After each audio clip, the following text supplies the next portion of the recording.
buen día. El día de hoy vamos a continuar con una clase más del curso de Geografía. Vamos a hacer un repaso del tema anterior y vamos a ver algunos puntos que se relacionan con este tema que no alcanzamos a ver la clase anterior. Como sabemos, el tema de hoy es estructura interna de la Tierra. Lo vimos la semana pasada, ¿verdad? Que hemos hablado de lo que es las capas de la corteza, el núcleo, sus características. Hablamos de rocas, tipos de suelo, ¿verdad? Vamos a continuar. Ya sabemos que el interior de la Tierra se conoce a través de unos métodos, de los métodos directos e indirectos. Cuando hablamos de estos métodos directos, encontramos aquellas perforaciones marinas, petroleras, las cavernas, las minas, las erupciones volcánicas. Los métodos indirectos, encontramos lo que es las ondas sísmicas, gravedad, explosiones artificiales, el magnetismo, la electricidad. Entonces ahí podemos darnos cuenta cuáles son estos métodos que podemos encontrar en el interior de la Tierra. Cuenta con una serie de capas. La litosfera o corteza terrestre. Cuando hablamos de esta litosfera, es la capa exterior de la Tierra. La temperatura va aumentando con la profundidad. ¿Esto qué quiere decir? Aproximadamente, por ejemplo, de 3 grados centígrados por cada 100. Está formada por dos capas. Ya hemos hablado que encontramos la cima y la cial. Cuando hablamos de la cima, es el soporte de la parte continental, base del fondo de los océanos. Tiene una temperatura aproximada de 1200 grados centígrados. Ubicamos antiguos volcanes, dorsales y fosas. La cial forma el relieve continental, conformado por bordes de la plataforma y el talud continental. Forma parte de los fondos de los ríos y los lagos. Observamos ahí la litosfera, manto o mesósfera, segunda capa. Es la capa intermedia, ya lo sabemos, cuyo espesor es de 2850 kilómetros. Tiene una serie de materiales, de componentes, que encontramos óxidos y silicatos que se encuentran en estado viscosos, que quiere decir gelatinoso. Encontramos dos tipos de manto, un manto superior y un manto inferior. Cuando hablamos del manto superior, está en estado sólido y líquido. El manto interior también. El espesor, manto superior de 500 a 700 kilómetros. Manto interior, 2200 kilómetros. En el manto superior encontramos presencia de placas tectónicas. Y en el manto inferior, incremento de concentración. Manto terrestre, ya observamos el interior de la Tierra, podemos observar el núcleo, observamos el manto superior, el manto inferior y la corteza. Podemos darnos cuenta ahí donde encontramos el núcleo o endosfera. Es la capa que constituye el centro de la Tierra. Entre sus elementos predominan mayormente el níquel y el hierro. Tenemos dos capas, el núcleo exterior y el núcleo interior. Ya lo conocemos. El núcleo exterior se encuentra en estado líquido y ¿esto por qué se ocasiona? Por las altas temperaturas que tiene. Y el núcleo interior se encuentra en estado sólido y se manifiesta por las grandes presiones. Su temperatura es de unos 6000 grados centígrados. Y aquí en esta zona se produce el magnetismo terrestre. Aquí podemos lograr también observar el núcleo. ¿Observas ahí? Composición del núcleo. Aquí vemos de qué está formado. Ya hemos hablado del níquel, hierro. Y otros elementos más que encontramos en esa parte central. Cobalto, cobre, platino, oro, etc. Esos son los elementos de gran concentración que tiene esa parte central. Las dos discontinuidades. Ya hemos hablado de estas discontinuidades.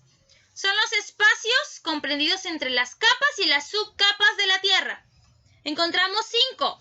Discontinuidad de Conrad, ubicado entre la corteza continental y la corteza oceánica. de Mohorovic, límite entre corteza y manto. Repeti, entre el manto superior y el manto inferior. Gutenberg, limita entre el manto y el núcleo. Y la discontinuidad de Lehmann, ubicada entre el núcleo interno y el núcleo externo. Aquí puedes observar las discontinuidades que se encuentran entre las capas y las subcapas de formación del relieve terrestre. Las formas de relieve, que ya lo vamos a ver un poquito más a fondo. Vamos a ver de aquí también las geoformas que encontramos en nuestro territorio, que forma parte del interior de la Tierra. Las formas de relieve. Ya hemos dicho que el relieve es el conjunto de características que presenta la superficie de la Tierra. ¿Esto qué quiere decir? Su estudio científico, principalmente, ¿quién se encarga de esto?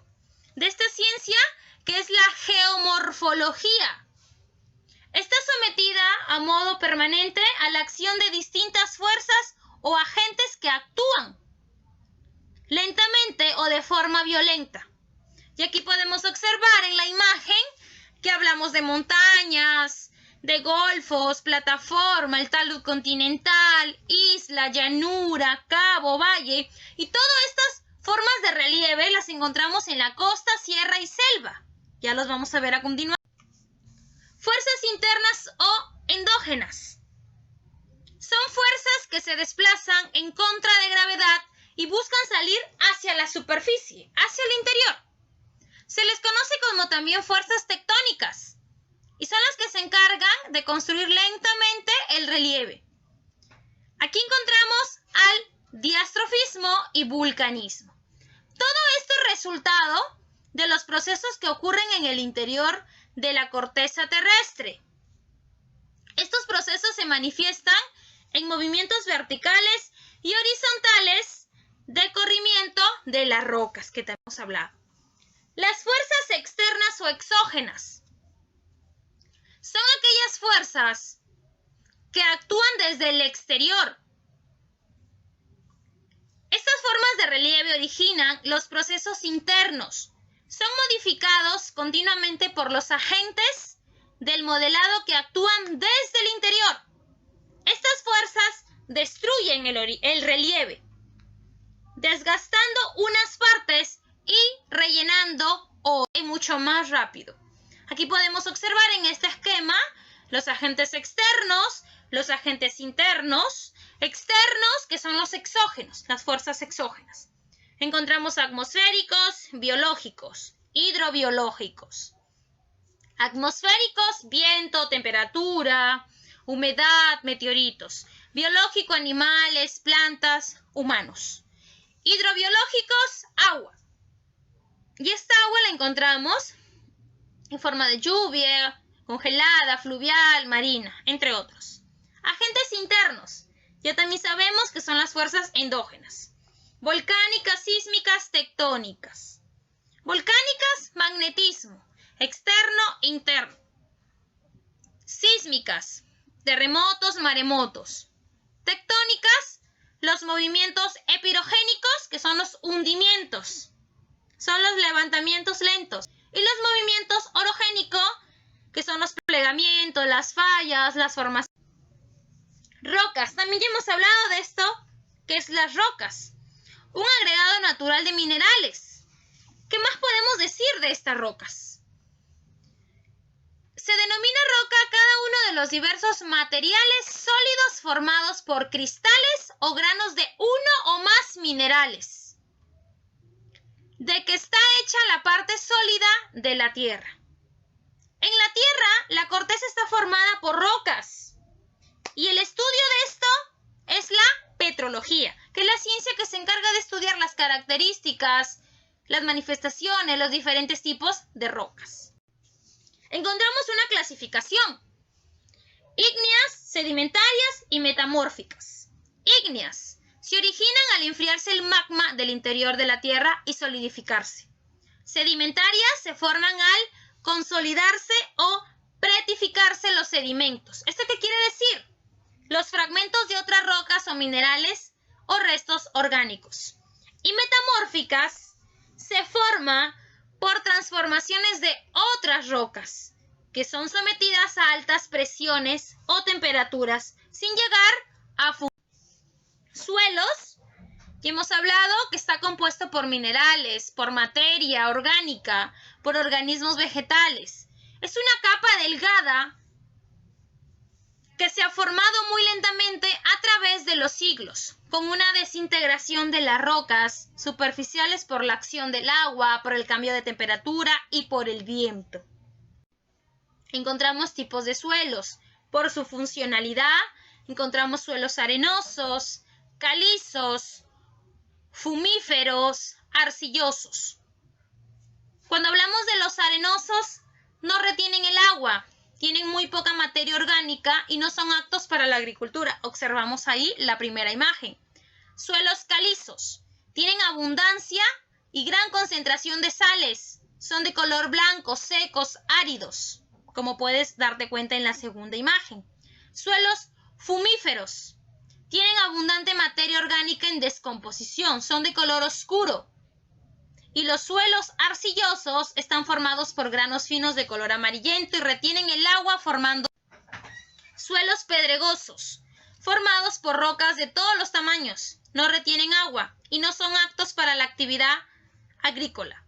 Suelos mixtos tienen características intermedias entre suelos arenosos y suelos arcillosos. Y los suelos calcáreos. Al hablar de esta estructura interna de la Tierra, también encontramos aquí, dentro de este tema, cuando les dije que íbamos a ver algunos puntos que se relacionaban, las 8 regiones naturales de Javier Pulgar Vidal. ¿Qué serán estas 8 regiones naturales? Cuando hablamos de estas 8 regiones naturales del Perú, es una tesis, es un manifiesto que fue presentada por el geógrafo peruano Javier Pulgar Vidal en Lima de 1941. ¿Qué es una región natural? ¿Qué será? Son extensas áreas, zonas o regiones geográficas que tienen en común ciertos aspectos geográficos. ¿Qué tipos de aspectos pueden tener en común estas regiones? Estamos hablando del clima, del suelo, de altitud, relieve, flora, fauna, entre otros. ¿Cuáles son estas 8 regiones naturales? Encontramos la región Chala, Yunga, Quechua, Suni, Puna, Janca, Selva Alta, Selva Baja. Cuando hablamos de la región Chala, está ubicada de 0 a 500 metros sobre el nivel del mar. Algunas características de esta región. Encontramos que es una zona árida y agrícola. Tiene un clima tropical en el norte. Centro y sur, su clima de zonas áridas intertropicales. Y se produce en algunas estaciones como puede ser invierno y verano. Esta región Chala o costa tiene un relieve. Sus llanuras de sistemas de colinas, unas depresiones, unas terrazas marinas y fluviales, una flora variada, una fauna de peces y mamíferos marinos. Algunas actividades que se pueden realizar aquí: la pesca, se produce la agricultura, el comercio y la industria. Y la población es llamada población de la costa o de la región Chala. Región Yunga, la segunda región, que se encuentra entre 500 a 2.300 metros sobre el nivel del mar. Presenta un clima que tiene una gran presencia de sol. Tiene un relieve de declives pendientes, quebradas, valles interandinos, una flora y una fauna variada. Y encontramos algunas actividades como la agricultura. Quechua. Se encuentra entre los 2.300 a 3.500 metros sobre el nivel del mar. Su clima es templado, hay lluvias estacionales y tiene una gran cantidad de sequías. Un relieve accidentado. Tiene presencia de valles profundos, grandes valles pronunciados muy amplios.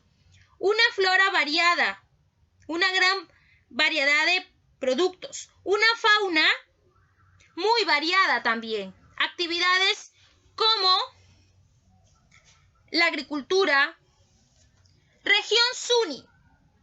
Se ubica de los 3.500 metros sobre el nivel del mar a los 4.000 metros sobre el nivel del mar. Tiene un clima frío y poca humedad atmosférica. Tiene un relieve de valles estrechos, una flora y una fauna variada. Puna. Cuando hablamos de la región Puna, se encuentra entre los 4.000 a los 4.800 metros sobre el nivel del mar. Tiene un clima frío, un relieve diverso, una flora, una fauna muy variada. Unas actividades: agricultura, minería, pesca. Región Janca. Se ubica entre los 4.800 a los 6.768 metros sobre el nivel del mar. Su clima es muy frío. Tiene un relieve escarpado, abismos profundos, una flora y una fauna. No hay actividades importantes. Encontramos la región de la selva alta. Cuando hablamos de la selva alta, su ubicación es de los 400 a 1.000 metros sobre el nivel del mar. Vamos a descender. También se le conoce como Rupa Rupa. Su clima es cálido y húmedo. Es la región más lluviosa del Perú. Tiene un relieve muy accidentado por la presencia de sus accidentes que encontramos ahí. Y la región de la selva baja, que también se conoce como Omagua, que se encuentra entre los 80 u 83 a los 400 metros sobre el nivel del mar. Un clima húmedo y cálido. Tiene un relieve poco accidentado. Tiene una gran presencia de accidentes geográficos, una flora abundante, una fauna muy variada y riquísima. Tiene actividades humanas, la explotación maderera. Entonces, ahí hemos hablado un poquito de las características de cada una de las regiones. Aquí también podemos observar cada una de estas. Aquí observamos geoformas del Perú. Cuando hablamos de estas geoformas del Perú, ¿qué quiere decir? Vamos a hablar de aquellas formaciones que encontramos en la costa, en la sierra y en la selva. En todos los aspectos referentes a la diversidad biológica, el Perú se encuentra entre los 19 países de mayor diversidad de la Tierra. Por eso decimos que nuestro territorio es biodiverso, pluricultural, entre flora, fauna, costumbres, presencia de accidentes geográficos. Tenemos muchas cosas que explotar. Conocidos como paisajes megadiversos, por su diversidad de ecosistemas, especies, recursos, culturas. ¿Ven? Podemos observar ahí. El Perú posee una alta y cálida diversidad ecológica de climas, pisos ecológicos, zonas de producción, entre. Geomorfología del litoral costero. Cuando hablamos de este litoral costero, se define como la orilla o la costa del mar. ¿Qué quiere decir? Que vamos a hablar de la costa y de los accidentes que encontramos principalmente ahí. Por ejemplo, observamos en la imagen geomorfología de la costa. Valles, pampas, desiertos, tablazos, depresiones, estribaciones andinas. Cuando nosotros hablamos de los desiertos, es la formación o son las zonas de escasa vegetación o fundamental en la escasez absolutamente de ella. Su característica principal es la aridez y no hay presencia de agua, no hay presencia de vegetación. Cuando hablamos de los tablazos, Los tablazos hacen referencia a que son terrazas marinas, áreas que se encuentran bajo el nivel del mar y se encuentran en proceso de levantamiento. Geomorfología de la costa peruana. Aquí podemos observar valles, tablazos, lomas, desierto, pampa. Geomorfología de la región andina. Vamos a hablar de la sierra. La región andina del Perú se caracteriza por ser una zona accidentada. Gracias al paso de la cordillera de los Andes, el clima externo y una atmósfera seca. Observamos aquí que encontramos nevados, mesetas, volcanes, cadena de montañas, valles interandinos, cauces de río, cañones. Y podemos identificarlo aquí en la imagen. ¿Observas ahí? ¿Dónde encontramos un volcán? Te vas aquí a la letra C y encuentras un volcán. ¿Dónde encontramos un cañón? Te vas a la G y podemos identificar un cañón. ¿Dónde encontramos nevados? En la parte de acá, donde está la A, observamos ahí los nevados. Geomorfología de la sierra, ahí observas. Y la geomorfología amazónica. Vamos a hablar de la selva. Abarca el 57.3% de porcentaje de todo el territorio nacional, comprendido entre los 80 a los 1000 metros. Encontramos aquí también en la imagen estas formaciones, estas geomorfología de esta selva. Pongos, altos, terrazas, restinga, atahuampa, y podemos identificarlo aquí en el gráfico. Cuando hablamos de esta región de la selva, encontramos que se divide en selva alta y selva baja. Cuando hablamos de la selva alta, encontramos ahí algunas formaciones. Por ejemplo, si hablamos de los pongos, son aquellas que son atravesados por los ríos más importantes del río Marañón y forman los pongos de Rentema y Manseriche. Y también encontramos dentro de esta selva la selva baja. Encontramos aquí las tahuampas y las restingas. Cuando hablamos de una tahuampa, las tahuampas, también llamadas aguajales, son áreas bajas que cubren el agua en época de crecida de los ríos y quedan convertidos en pantanos durante épocas de lluvia. Y las restingas también se les conoce como altos. Son pequeñas quebradas que, a diferencia de las tahuampas, no se inundan. Entre otras formaciones geomorfológicas que encontramos podemos observar ahí en la imagen un pongo, un valle longitudinal interandino. Aquí también observamos algunas formaciones. Bueno, hemos llegado al final y esta semana 4 se sigue trabajando en lo que es la agenda Iducay, y a través de esa agenda, esa plataforma, se les está enviando lo que es las actividades de los temas desarrollados. Bueno, me despido, que tengan un bonito día. Gracias por su atención. Hasta luego.